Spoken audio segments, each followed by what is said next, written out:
Welcome to star 9 news. రానున్న సార్వత్రిక ఎన్నికలలో ఓటర్లు ప్రశాంతమైన వాతావరణంలో తమ ఓటు హక్కును వినియోగించుకునేందుకు ప్రజలకు మేమున్నామని భరోసా ఇచ్చేందుకు పోలీసులు కవాత్ అనగా ఫ్లాగ్ మార్చ్ కార్యక్రమంను పోలవరం డీఎస్పీ సురేష్ కుమార్ రెడ్డి, సిఐ మధుబాబు ఆధ్వర్యంలో పోలవరం, ప్రగడపల్లి, పైడిపాక గ్రామాల్లో గురువారం పోలీస్ కవాత్ నిర్వహించినట్లు ఎస్ఐ పవన్ కుమార్ తెలిపారు. ఈ సందర్భంగా డీఎస్పీ సురేష్ కుమార్ రెడ్డి మాట్లాడుతూ రానున్న సార్వత్రిక ఎన్నికలు ప్రశాంతంగా జరిగేందుకు ప్రజలు భయభ్రాంతులకు గురి కాకుండా మేమున్నామని భరోసా కల్పించేందుకు మండలంలో అన్ని గ్రామాలలో కేంద్ర సాయుధ బలగాలతో పోలీసులతో కలిసి కవాత్ కార్యక్రమం నిర్వహించడం జరిగిందన్నారు.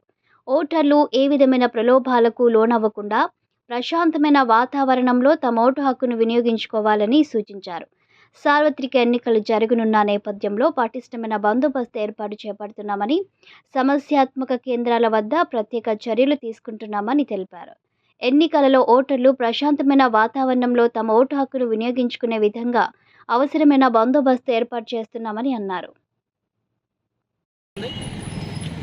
మన రాష్ట్రంలో వచ్చే నెల మే 13వ తారీఖున జరగబోయే అసెంబ్లీ, పార్లమెంట్ ఎన్నికలకు సంబంధించి మా రాష్ట్ర డీజీపీ గారి కేవీ రాజేంద్ర రెడ్డి గారు, మా జిల్లా ఎస్పీ గారు మేరీ ప్రశాంతి మేడం గారి ఇన్స్ట్రక్షన్ మేరకు కేంద్ర బలగాలు మనకి రాష్ట్రం నుంచి మన జిల్లాకు వచ్చినాయి. జంగారెడ్డిగూడెం అన్ని సబ్ డివిజన్లో కూడా పోలీసు బలగాలు కవాతు నిర్వహిస్తున్నారు. ఈ కవాతు నిర్వహించడానికి ముఖ్య ఉద్దేశం ఏంటంటే ప్రజల్లో పోలీసులు అన్ని గట్టి చర్యలు తీసుకుంటున్నారు. ఎటువంటి పరిస్థితులు కూడా భయాందోళన లేకుండా ప్రజలు ప్రశాంతమైన వాతావరణంలో, స్వేచ్ఛాయుత వాతావరణంలో వాళ్ళ ఓటు హక్కును వాళ్ళు స్వేచ్ఛగా వినియోగించుకోవాలని, ప్రజల్లో ఒక నమ్మకాన్ని, ఒక ధైర్యాన్ని కలిగించాలని, ఎటువంటి అసాంఘిక శక్తులకు కానీ ఎటువంటి అవాంఛనీయ సంఘటనలు జరగకుండా పోలీసులు అప్రమత్తంగా ఉన్నారు, జాగ్రత్తగా ఉన్నారు, అన్ని జాగ్రత్త చర్యలు తీసుకున్నారు. పోలీసు బలగాలన్నీ అప్రమత్తంగా ఉన్నాయనే సందేశాన్ని ప్రజల్లో పంపించాలనే ఉద్దేశంతో ఆల్రెడీ మనకి ఈ నెల 18వ తారీఖున నోటిఫికేషన్ వస్తుంది. ఇంకా 1 వీకే ఉంది. ఈ 1 వీక్లో కూడా ప్రజలు, ముఖ్యంగా నేను ప్రజలందరికీ కోరుకునేది ఒకటి ఏంటంటే, మనం బాధ్యతగా మన ఓటు హక్కు మనం ఉపయోగించుకోవాలి. మన ఓటు హక్కు మనం ఉపయోగించుకున్నప్పుడే మనం ఒక మంచి ప్రభుత్వాన్ని ఎన్నుకునే అవకాశం కలుగుతుంది.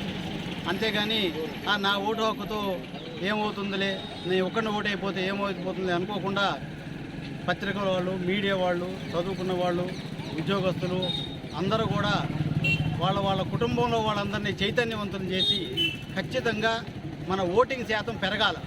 ఓటింగ్ శాతం పెరిగినప్పుడే మంచి ప్రభుత్వాన్ని ఎన్నుకునే అవకాశం ఉంటుంది. కాబట్టి మా పోలీసు సిబ్బంది తరఫున, మా డిపార్ట్మెంట్ తరఫున అందరికీ ఒక నమ్మకాన్ని, ఒక సందేశాన్ని ఇస్తున్నాము. దయచేసి మీరందరూ ముందుకు వచ్చి పోలీసులకు సహకరించి మీ ఓటు హక్కును స్వేచ్ఛాయుత వారంలో వాడుకొని అందరికీ మాకు మా మీద నమ్మకాన్ని ఉంచాల్సిందిగా మీ అందరి ద్వారా కోరుకుంటూ ఉన్నాము. మీరు కూడా అందరికీ చైతన్యవంతపరచండి. మన రిటర్నింగ్ ఆఫీసర్ కానీ, మన సూర్యతేజ ఐఏఎస్ గారు, మన ప్రాజెక్ట్ ఆఫీసరు, మన పోలవరం నియోజకవర్గానికి రిటర్నింగ్ ఆఫీసర్గా ఉన్నారు. మన కలెక్టర్ గారు, అట్లాగే మనకి ఆంధ్ర తెలంగాణ బోర్డర్ ఉన్నాయి. 4 చెక్ పోస్టులు పనిచేస్తున్నాయి. 4 చెక్ పోస్టుల దగ్గర సీసీ కెమెరాలు అన్నీ ఉన్నాయి. అన్ని వెహికల్స్ అన్ని క్షుణ్ణంగా తనిఖీ చేస్తున్నారు. అన్ని నాటు సారా, లిక్కరు అన్నిటి మీద కూడా సమాచారం ఉంది. అన్నిటి మీద దాడులు జరగటం, అన్ని సీజ్ చేయడం జరుగుతుంది. ఏదైనా సమాచారం ఉంటే కూడా సి విజిల్ అనే యాప్ కూడా ఒకటి ఉంది. ఎక్కడైనా కూడా ఎన్నికల నియమావళి అతిక్రమిస్తే మీరు సి విజిల్ యాప్ ద్వారా కూడా సమాచారం ఇవ్వచ్చు.